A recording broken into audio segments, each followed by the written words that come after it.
that individual. And they're not insurance type of events. I mean, if somebody needs a ramp on their house, that's not an insured event, but there's people that do that, and you can gather that support. So some of this is around productivity of managing these people. That's what this really represents, having good access to great tools and being productive in the application of those. And you can apply this on a very large-scale basis to a lot of seniors in a way that's never been done before. Let's talk about ACOs for just a second. I'm not sure how to think about this one just yet. I think the idea and the principle around, if you think about it, what's the principle behind the ACO proposals? We're going to have prepayment, or there's going to be a fixed amount of money. A group of providers are going to get together and learn how to work together and be wildly productive in taking care of this patient and end up with a better result at lower cost. That's it. That is an HMO. You can call it something else if you like, but the principles that I just enumerated are exactly what this thing is all about.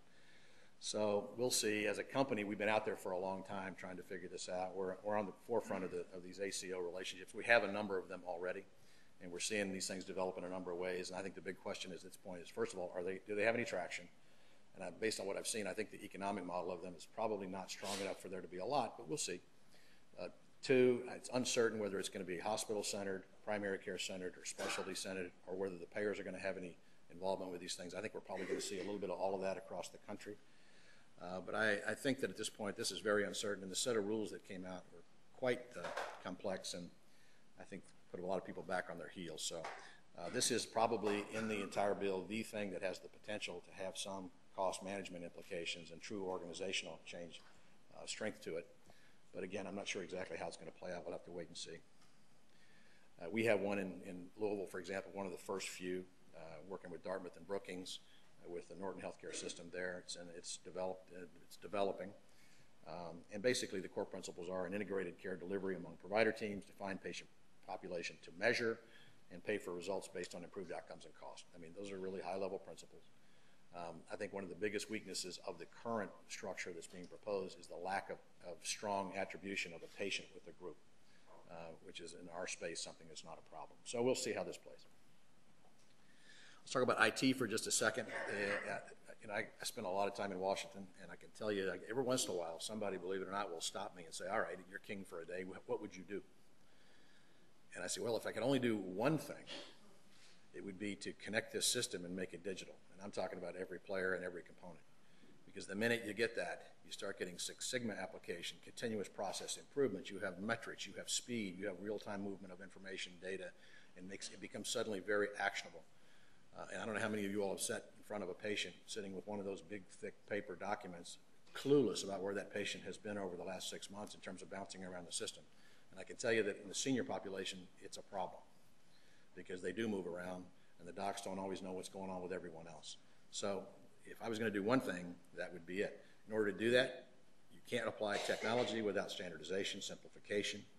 We're seeking out and are really beginning to do real-time claims adjudication, because the whole financial services aspect of healthcare has also been slow, cumbersome, and expensive. So if you're going to get the friction and the noise and the cost out of that, you have to basically get to real-time activity across all the administrative platforms. There's great progress in some places on that. Multi-payer portals, I'm going to show you one in just a minute, where the payers get together, act like banks.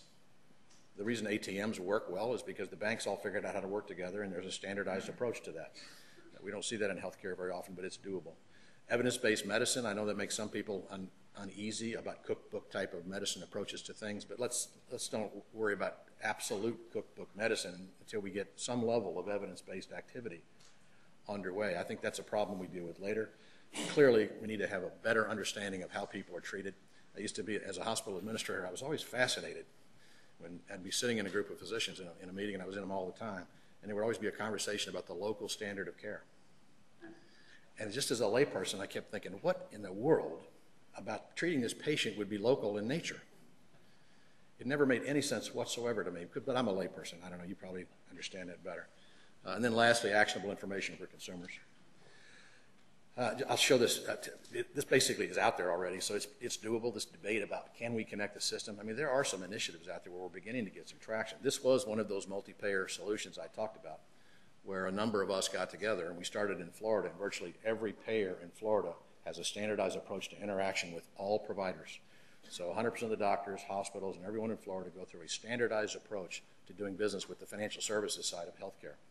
This is interesting in that it takes a lot of administrative cost out and speeds up a lot of things. But I would argue that's not where the real interest is. Because basically what it represents is, think of it as the internet. The internet was interesting, but that wasn't really where the action was. It's what went across the internet and what people did with it that made it interesting. So there's this big argument about there, how are we going to get electronic health records and this sort of thing? I can tell you they already exist to some extent, because embedded in the data that people like us have is about 80 to 85% of everything that resides in the medical records. We don't have the notes. There's some holes in it. We don't have it all. And basically what we've been able to do here as a group of payers is get together, come up with a standardized approach to putting a care profile across this real-time platform so that we can report back to physicians that ask virtually everything we know about these individuals. And we know every doctor they've seen. We know every drug they take from all sources. We know every hospital they've been in and why they were there. It's just remarkable. We know what radiology procedures have been done. The laboratory companies are now downloading into this database on a real-time basis the lab results. So there's an awful lot of work being done. If we can get the EMR all the way into the back office, that's going to be terrific. But we don't have to wait. There's an awful lot of great innovative things that are going ahead full speed, and this is one of them. This whole idea of well-being and wellness, I think, has a major play in the employer space. I'm chairman of this Worksite Wellness Alliance through the World Economic Forum. And over the last 2 years at Davos, we've had a growing number of big companies. I think at this point we're right around 40 that have stepped up to say, okay, we have a lot of people working for us. And it's very clear that we have two problems. We have healthcare cost problems, but we also have productivity problems because of health issues. Because as people's health deteriorates, they are not as productive, they don't show up. And if they do show up, they're not as productive when they're there. So two channels of work. The group is working together to basically start comparing our notes, comparing our data, and basically to build a business case for the investment by businesses in the health of their people. The reason I have a fair amount of excitement about this is it feels to me about where the whole climate change conversation was about 6 or 7 years ago. And I can tell you that big business today is all about becoming green, even if they don't believe it, because it has become unacceptable not to be pursuing agendas here, because your employees will look at you and say, what is wrong with you? I don't like this company. I don't like the culture of it. Don't you care? I feel this coming down the path here, and we'll see. I think it's a wave. So I think we're at a point, it's an interesting inflection point where I think we're going to get a lot of employer interest in saying, okay, I've done everything I can from an insurance perspective. I've done everything. What else is there? And what can I do to change the health status of my people? And that's where exercises like we've done with our own, understanding what our spending has been looking like across what people, becomes real interesting. So we're pretty excited about it. I think this will be building over time. I wouldn't be naive enough to tell you it's there today, because there's an incredible amount of skepticism among employers out there to invest money in this space. But I think it's coming, and I think it's going to be, frankly, it'll be a nice business opportunity for us. Wellness is a squishy concept, especially among business people. We're trying to build out an intellectual statistical tool that gives rigor to the process. We want to be able to show an ROI that employers and business people can actually believe in.